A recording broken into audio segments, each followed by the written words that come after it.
So you're probably wondering what I'm doing with all of these buttons. I am trying to put some of my buttons to good use by making a board that I can use for creating texture on my jelly plates. Because this video is all about using the stuff you have hanging around your craft room in a different way with your jelly plate. And I've picked mostly buttons. I tried to pick some interesting shapes, but I'm picking a lot of the colors where I have a lot of a particular color or where I have a lot of unusual shapes, thicker buttons that I don't use as much, especially on cards. I don't want these real thick buttons for mailing. So that's what I'm doing, is just kind of filling in part of this board here so it will work with my 8x10 jelly plate. Now, and we'll try this out in a few minutes. Now, while I have my hot glue gun, I also have some craft sticks here, and this is some packaging, just, you know, the kind of puffed up packaging that's on some things. I don't know what it came off of. I'm going to take my craft sticks and I'm going to glue those on here. And I don't really care whether they're perfectly straight, which is a good thing, because they're probably not going to be perfectly straight. I'm just trying to get some interesting texture. In fact, there's just a flat out crooked one, isn't it? Let's see. There's another sort of crooked, wavy one. Just going to put that on there.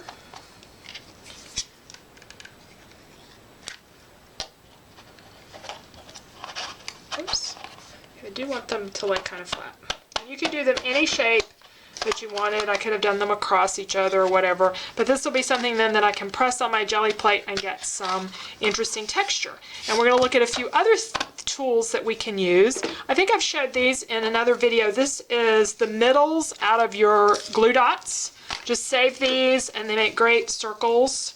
This is out of a tape runner or out of a tape dispenser, just a regular Scotch tape, the middles out of that. So let's look at a few other things that you probably have hanging around your craft room that you could use to make texture.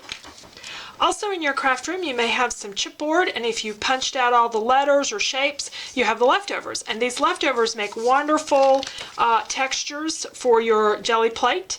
And since you're going to turn them upside down and print with them, you actually end up with the letters right side up. Not that it really matters, but those look really good. Now I have this rubber stamp left from where I had punched, the designs of course were all these circular designs, and I had this left over. So I'm going to make a stamp out of it. Go ahead and cut these corners off where it has these little raised bits.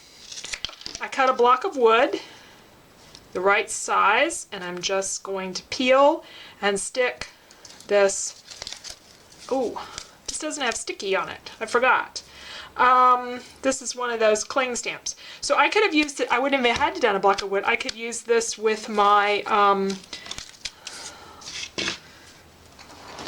regular, I could use it with this and just cling that way. I think that's what I'll do. Yeah, I've had this laying out forever to cut a block of wood thinking that it was a peel and stick, but it's not a peel and stick. This is a cling one. So I think I'll just use it as a cling stamp. So we'll save this for something else. Now this is some trim that I got, some burlap trim at Hobby Lobby, and I have used this several times to make texture on my jelly plates, especially when I just need to sort of fill in a little bit of texture.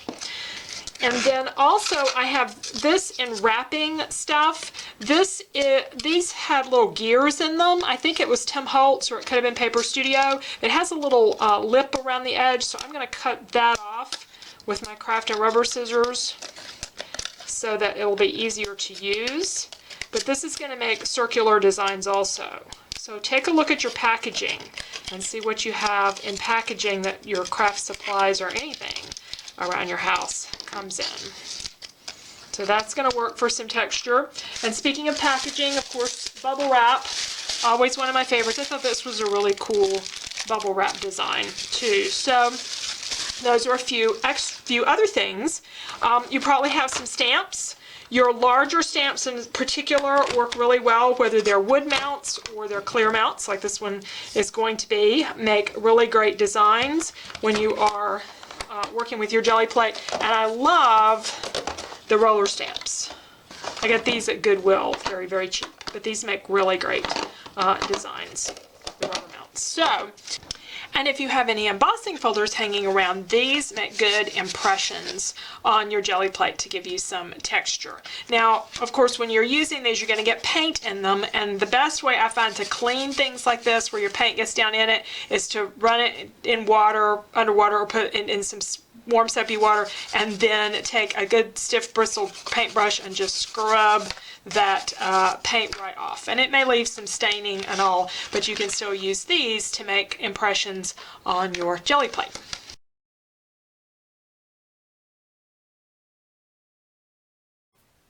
I'm using my 8x10 jelly plate for the first few of these, and just a variety of different paints.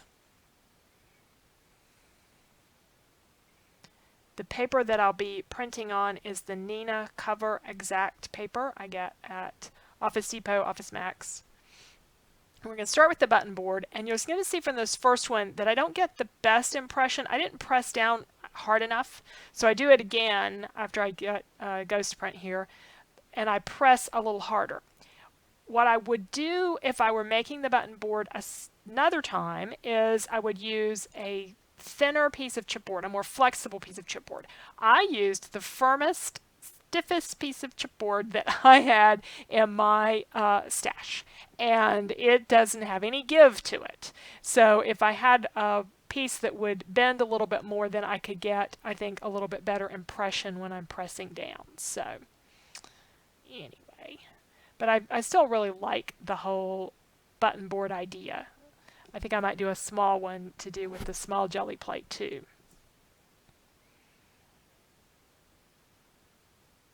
Now I'm cleaning this with a baby wipe, and I'm not fussy about how I'm cleaning it. It doesn't matter that all the paint comes off. I did have a couple of buttons that came loose this first go round, and I just went back and glued those on later. And let's do some other colors here. We're going to do some blues and greens and use our popsicle sticks.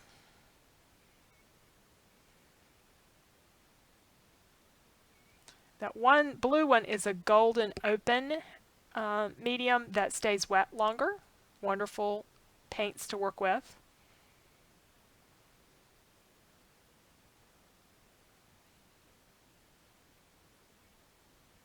And that's one of my favorites. I think it has a fun look, almost like bamboo.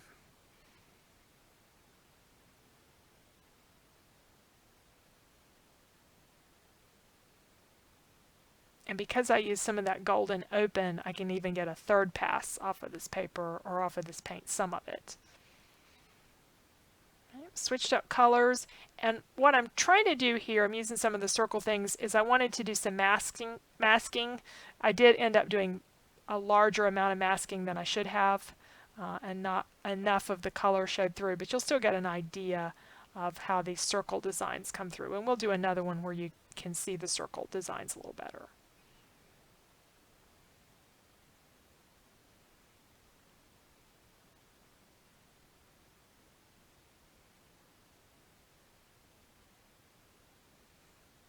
And I'm going to show you the jelly prints at the end of the video. And I really like this stamp. And again, it's just leftover rubber from Stampin' Up! Set where I popped out the actual stamps and I had what I would normally throw away. And now I wish I'd saved lots of different ones over the years, because they don't really have to have a specific shape to make them useful. All right, we're getting some texture in the background, and then I'm going to add my chipboard leftovers lightly.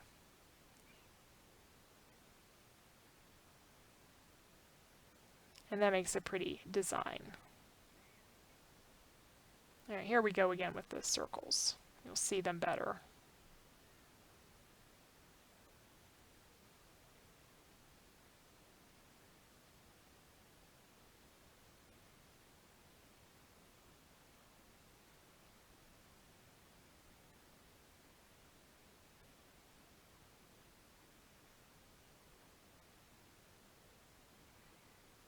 And this makes a really pretty ghost print too.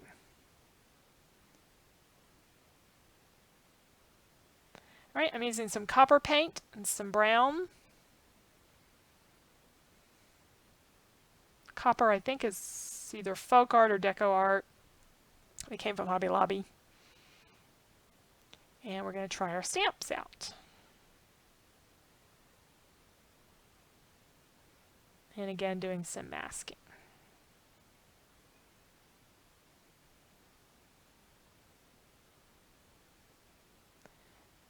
And what I'm doing here is just running off the rest of the paint onto the edges of my paper, because I want to kind of cover the edges, and I didn't have quite enough paint on that one, but you'll see me do that again on this next one. When you're doing an 8x10 jelly plate and you have 8.5 by 11 paper, you've got some white, and that's okay. I mean, you always trim it off, but I thought I might as well just take some of the extra paint and try to get the rest of that onto the edges of my paper so I would have some color all the way to the edge. And I was able to do that on this one.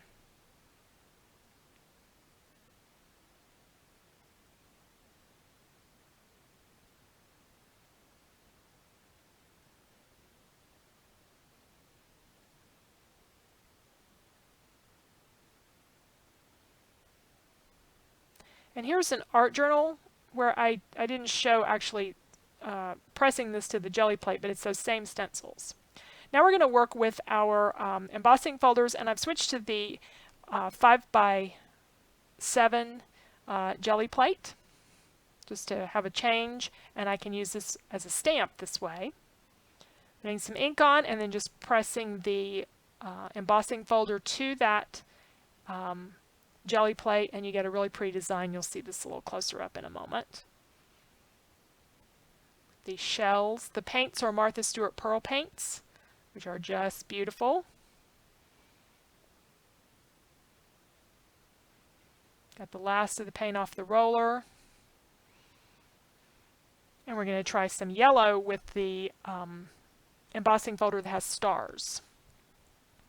And of course each side of it is different. One side is an image one way, like with the stars up, and the other side is with the stars indented. So you get two different versions if you use different sides of your embossing folder.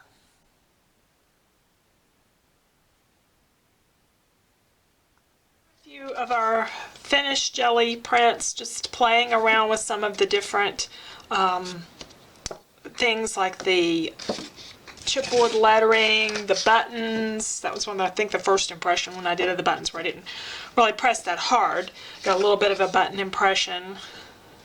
That's got some of that really cool bubble wrap in the background. This is one of my favorites because it has a lot of the buttons, and it's got the circle stamp, the kind of leftover stamps, and the jelly or the glue dot rolls, and those sticks, these things that I glued on those popsicle sticks.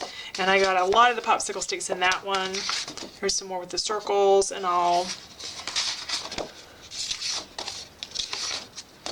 And then this one was done with the embossing plates. So a lot of fun things that you can do there, and with just stuff that you probably already have in your craft room. So I know I'm going to be using this quite a bit, and I already use this one a lot. I will be using my button board some more. So I've got a lot of fun things that I can play with and add some more patterns to my jelly plate. Thanks so much for joining me.